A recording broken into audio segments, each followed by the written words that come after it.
I ask you, you've got a huge following number across social media. You're a prolific journalist with a wide range of subjects. Would you class yourself as an influencer? When the question becomes really, Terry, what is an influencer? So how would I measure that? So I personally, like if I was to go on Twitter right now and say, everybody show up at, a certain restaurant tonight at 7 o'clock, I might get 5 or 6 if I'm lucky. I don't think I sway opinions that much, but again, who can measure that? I don't know like that. I hear from readers all the time, but it's more to ask questions, this and that, or, a thumbs up. So I'm going to say no. I'm not an influencer. Okay. Are you familiar with the television show Mastermind, the UK show? No. Nah. It's where a person goes on. They have a specialist subject that they answer questions on, and then they go into a general knowledge section. If you were on the show that you haven't heard of, what would be your specialist subject? I'm thinking in terms of the wide range of articles that you write. Right. I would have to say right off the bat, finding work, job searching, like that. That's been my most successful column to date. So it appears across Canada, so forth, like that. I get a lot of good feedback from it, a lot of questions, so forth, like that. After that, it would be definitely social media political commentaries. So I'm sure you might have read a few. I just had one this week. Yeah, one that came out this week that did quite well on how smartphones, has become dangerous and people can self-identify any way they want. I can be a journalist, a writer, a filmmaker, or whatever, using a smartphone. So those are my 2 core topics. After that, I write about practically anything that comes to mind, like that. I wrote an article that went well about whataboutism, just something that occurred to me, and I just sat down and wrote it and published that and things of that nature. Okay. I think that goes back to the previous question. I think, are you an influencer? I think I maybe should have framed it in that sort of context. Mm-hmm. But again, it goes back to what I was saying, Terry. I don't know if I can measure that. I can say, yes, I'm an influencer, but that's ego talking. I have certainly not heard from the Prime Minister of Canada or the Premier or the Mayor saying, hey, great stuff,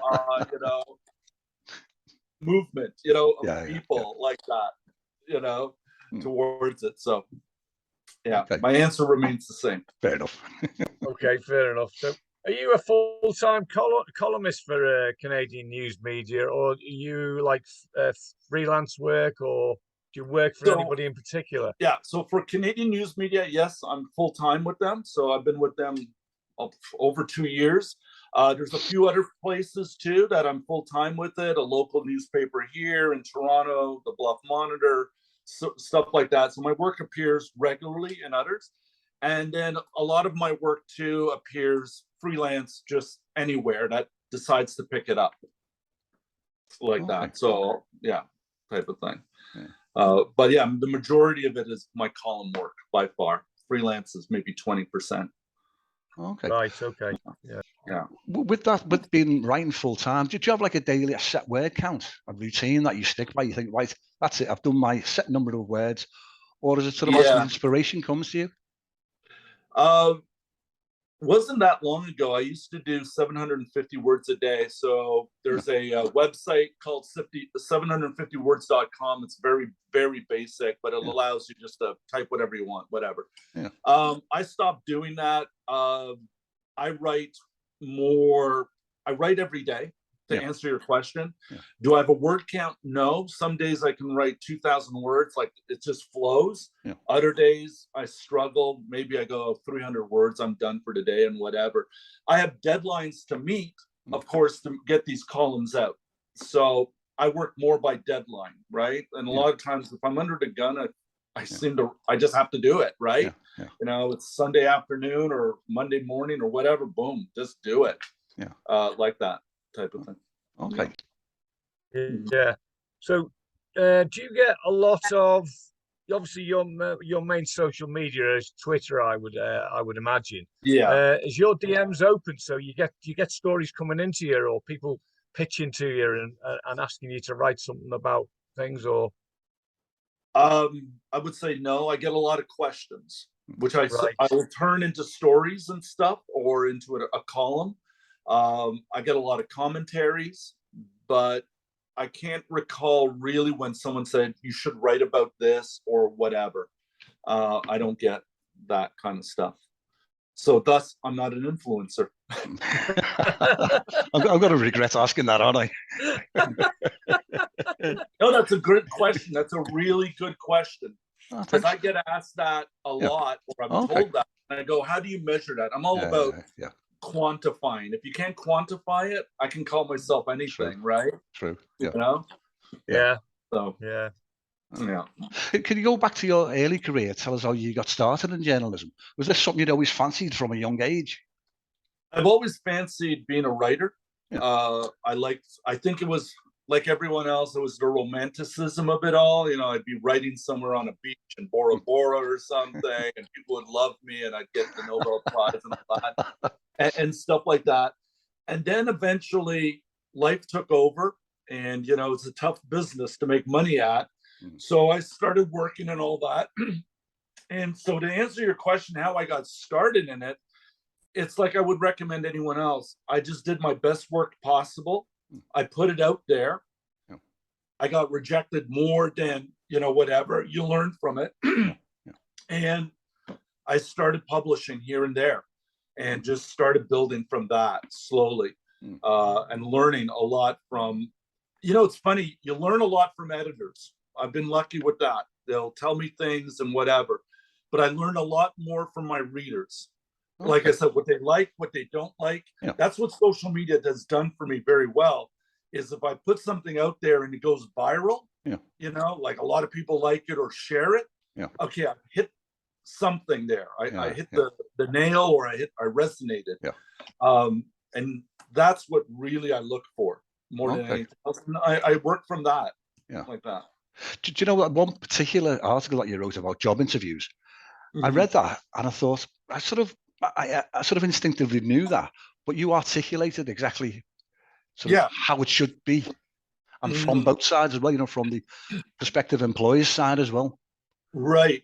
So nobody is writing about job interviewing and thing is reinventing the wheel. I'm not saying nothing that's new. I'm just, like you say, just twisting it a bit more. I'm a bit more pragmatic.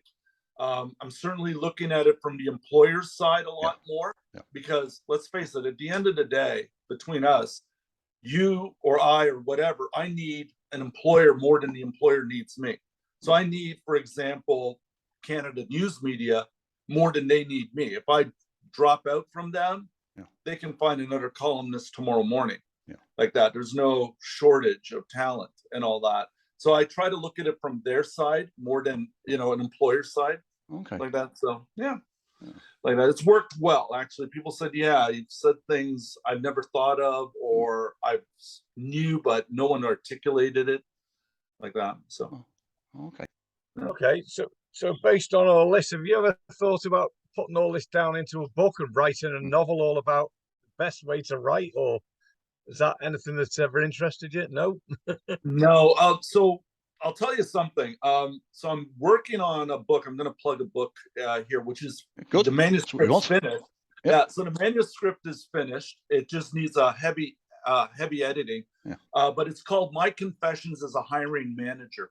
Okay. So it's a peel back, raw look, what goes on behind. Like I said, from the employer side, what's the truth about it?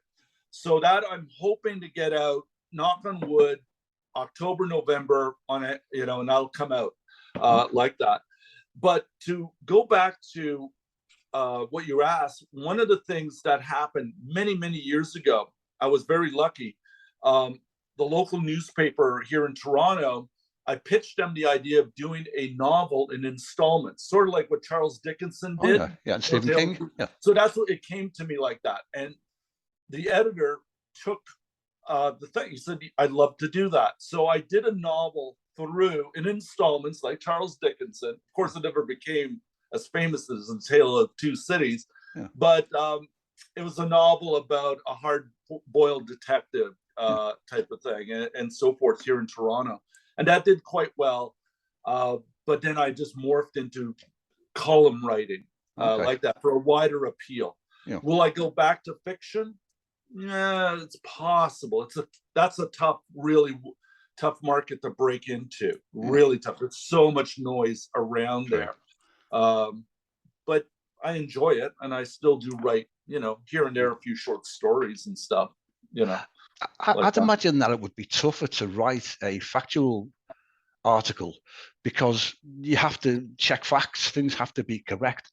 Whereas in a novel, you can go anywhere, with science fiction, you can go to another planet. Yeah. So I'm the opposite thinker. I hear that a lot. I like factual writing, journalism, opinion, whatever, because of two things. What you said of facts, and the story is already written. It's just a matter of me taking my narrative onto that story, right? Yeah. So if I'm writing about, let's say, just to give a good example, a car accident, that has already happened. So I just need the facts, who hit who, where it happened, time of day, and all that good stuff. And then I'll put my narrative on it.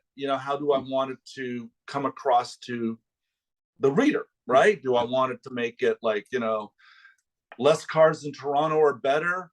Do I want to say cyclists are causing accidents, drunk drive, whatever, and bring that to it like that. So the story is almost written, So I guess I'm lazy in a way, like write the damn story, and there you go. And funny, my fiction, the novel I just talked about, and a few short stories, it is actually taken from real life, and I just spin it with, I change characters' names and stuff like that, and I embellish it. I really don't invent stuff right out of my head, out of the blue. Like, you know what I mean? It's just taking my life, people I know, massaging it around, and so forth, like that. Okay. Yeah. So what sort of software do you use then to write your articles? Do you use, like we all do, MS Word, or do you use anything in particular? So I use MS Word, like everybody else. And I'm also using, for the past, I'm a subscriber to it, so that tells you how much I like it, to Grammarly. Okay. Yeah, I'm sure you've heard. So I use Grammarly a lot. I use it for everything. So I write on MS Word, copy and paste it into Grammarly, fix it out appropriately, and there I'm good to go, like that. I also use, it's part of the writing, but it's, it's more on the thing. I use Canva. I'm also a subscriber to Canva, but that's more for the visual stuff that design. goes with my writing.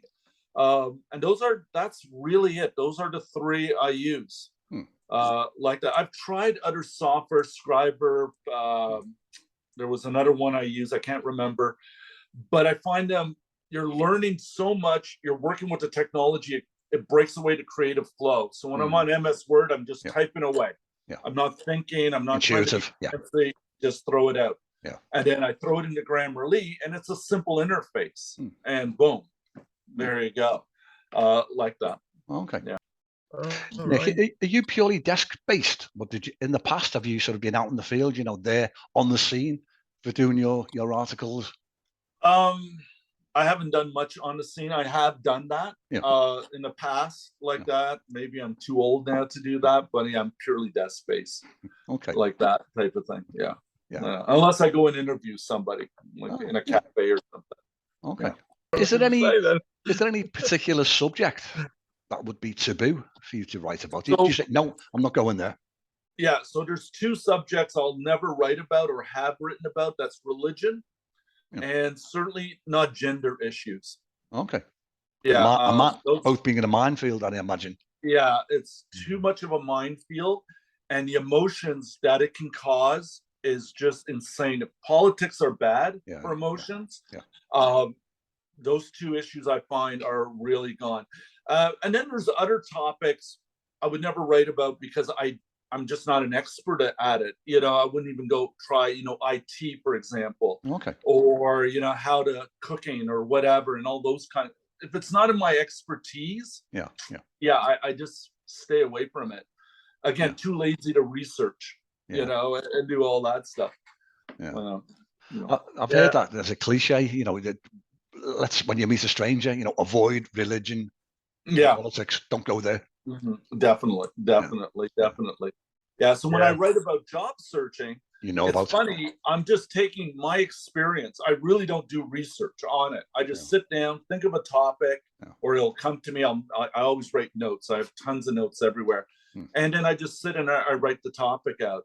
I don't need to research it. I take my 20, 30 years or whatever in corporate, America, and what I've done and do as, a hiring manager, what I've seen, observed, what's worked for me, what hasn't, and blah, blah, blah. And that's it, really. Okay. Okay. So when you're not working, what do you do as a hobby? Do you have outside interests, or do you do a lot, or you just focus mainly on work, or do you have to you find you need that release? Yeah. Oh, yeah. Definitely need the release. Actually, just 1 second here. Just 1 second. James Bond behind. Yeah. Oh, yeah, James Bond. So yesterday, because you mentioned, whatever. So yesterday I love cars. So I'm a classic car guy. I own a 1982 Corvette. I drive a Mustang regularly. I'm into cars. So me and a buddy went out to a classic car show nearby and spent the day there, and like that. And as you just mentioned, I also do James Bond collection. So I was able to pick this up. I don't know if you see it. Yeah, that was at the car show. I was able to pick it up. Yeah. So this was part of a back in 1999. This was a dealership, BMW dealership. So it was part of a promo for World Is Not Enough. So I still buy occasional James Bond memorabilia and like that. So I do that a bit. I read a lot. That's for sure. Golfing, I haven't done much this year because I'm spending more and more time. You caught me at a good time, actually. 5 years ago, I was going through a drought period for a long time, not writing. I would write to myself more than anything else. So now with the writing taking off as much as it can, and it's time consuming. I don't golf nearly. I golfed once this year, where I used to golf every Saturday. So I do 30, 40 games a year. But now, no, I spend as much time as I can reading, writing. Classic cars is my passion for sure. So the James Bond thing is also big, though, is it? I get that impression from what Terry's already told me about you. And the pictures behind you as well, Nick. Yeah, of course, it's just behind you. This over here, I'm just pointing right there. All those are signed by Daniel Craig. Those are actual signatures. Let me just move the phone here. Those are actual signatures by the James Bond actors. I got Pierce Brosnan here and all that. That came from Los Angeles, certified and all that. And then there's up here, I can show you, there's Sean Connery, some film stills. Over there, there's some stamps. This room is full. This one here came from England, Norman Hood. That's actual ones he did. So it's a limited edition. Norman Hood, did you say, Nick? Yeah, Norman Hood. That's a 1 in 500. I'll just put that back here. That's a 1 in 500 limited edition that he did back in the day. So I was all signed by him and so forth. And I have books back here, James Bond, Ian Fleming and so forth and like that. It's quite a part of. It's a hobby I really like. When we moved into this condo, when I moved into this condominium here, where I live now, we were living in a townhouse, much bigger. And I had to sell off a lot of the James Bond collection, a lot of it. I sold it off because I had even what do you call casino machines there, slot machines, briefcase. It was ridiculous, actually. It got out of hand a bit like that. So Is that worth a lot, the signed signatures, the thing behind you? Is that worth, is it that an expensive item? Was it priceless to you? I've never appraised it, but now that Sean Connery and Roger Moore are gone, I would put, if I'm going to ballpark that, I would put that probably at about 10,000, maybe more. Because Sean Connery, I would put it at that. But I'll show you something else. So there's two things much more valuable to me. So this here, I don't know if you see, that is, talk about British. That is a signed album cover of Tusk by Fleetwood Mac. Wow. So Mick Fleetwood, John McVie and Christy McVie are signed. They're British. Yeah. So I have a signed cover. That there, if there was a fire here happening right now, that would be the first thing I would say. Oh yeah, that comes with me. And then over here, there's a guitar, and that guitar is signed by Alice Cooper. Wow. Alice Cooper. Yeah. That's who signed that guitar. Brilliant. That was picked up also in Los Angeles. Same with the cover over there too, like that. So those are there's quite a bit of memorabilia, and then throughout the house or the condominium, a lot of Marilyn Monroe too, but nothing original. Just pictures, like that. I watched the American show, the Pawn Stars, not the porn movie, PAWN Stars. Mm-hmm. And you see people going in with things like that, and the valuation, it's astronomical.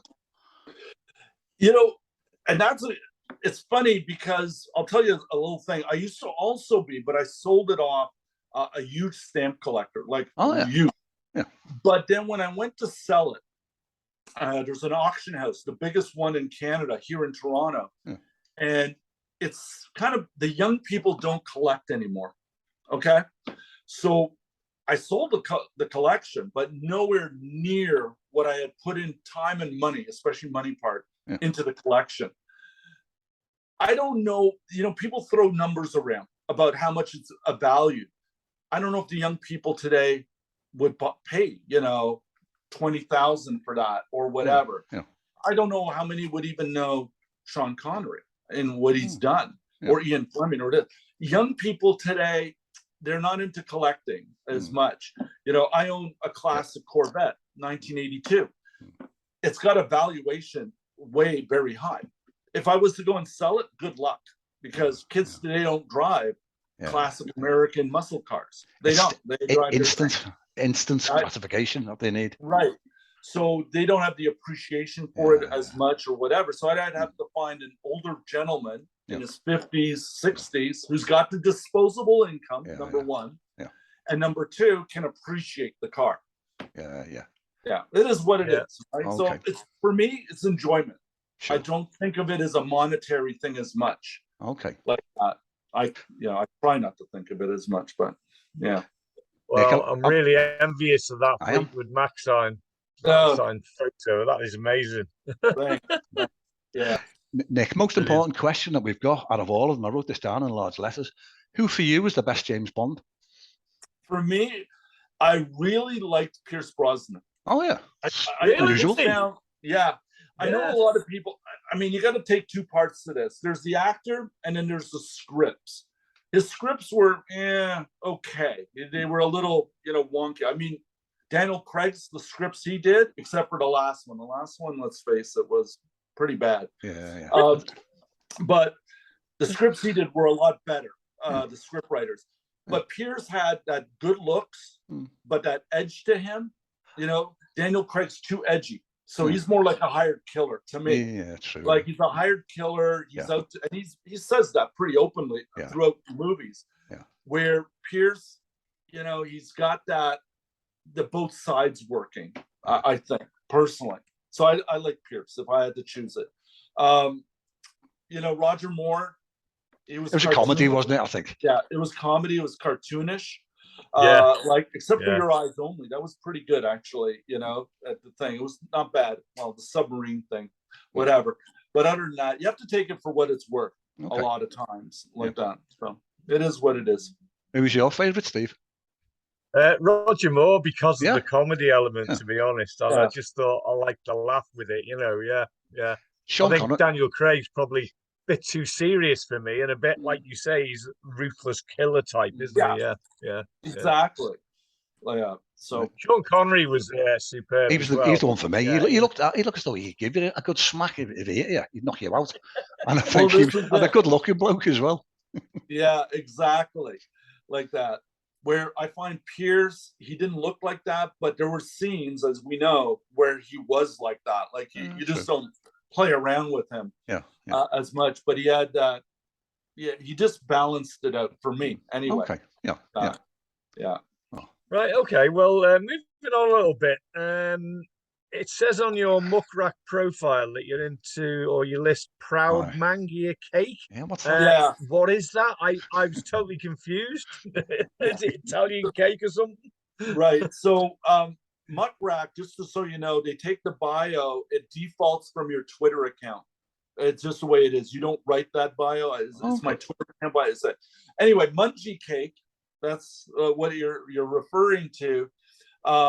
It was somebody told me that, an old girlfriend way back in the day and all that. So she had said, oh, you're like a Mangia Cake, when we were getting to know each other. And it's just basically like I'm a mutt, you know, I'm a mix of everything. So it's like that whole American melting pot or Canada melting pot or whatever you want to call it. And I'm a mix of everything, right? Like that. So like my mother's French Canadian, my dad's from Romania, but the Kossovan is not a Romanian name, you know, and stuff like that. It's just I'm a mutt. Glad you said it. Yeah, that's basically what a Mangia Cake means, really, right? It's a mix, right? So a Mangia Cake is an Italian cake, but it's just a mix of everything, right? That you have in the house and you throw it in and bake a cake. Yeah. An hour's up. It's been an absolute blast chatting with you. Maybe one final question. Yeah. What advice would do you want to go with it, Terry? Or that's always yours, Steve. I like you asking it. I like to sit back and you ask it. So, what advice would you give to someone who's starting out in journalism? What's the best way to do it, and how they pitch themselves into it? And get in there? So it goes back to what I said earlier. Do the best work you can, like produce some, like, not to be over the thing, but literally break your heart and put out the best work you can. What's worked for me and still does till today, get feedback, and not just from editors. I'm talking readers, people who read a lot and so forth and all that. So get a lot of feedback. And then at the end of the day, you have to just put out the work. It's not hard to get a hold of an editor and all that these days, right? You know, go on to The Guardian, you'll see a list of the masthead. It's right there, right? And just put out the work and see what happens. And if you're lucky, you'll get feedback. Most likely you'll say, not for us, this, or you don't hear anything, usually. And like I said, then you learn, you know, what resonates with people. That's how I do it, right? Because it's all about resonating. If you're going to write, and this is something that just occurred to me not that many years ago, it's not so much the writing and the grammar and the tone and all that. That's important, but it's what you write about, if it resonates with people, and they can say, yeah, I can see myself in that shoes, or Nick is talking what I feel. And that's where my first head space when I sit down and write is people going to understand what I'm saying, and are people going to feel it? And that's what took the Art of Finding Work column off the charts. It was, I'm writing stuff from the way people feel. I'm telling them the truth. I'm also telling them stuff that resonates with them, you know, and giving them hardcore advice too, concrete advice, like that. So resonate first is my advice. Like, write about what resonates with people, and then start worrying about the grammar, the craft secondary, but not too secondary. Okay, don't go way out, you know.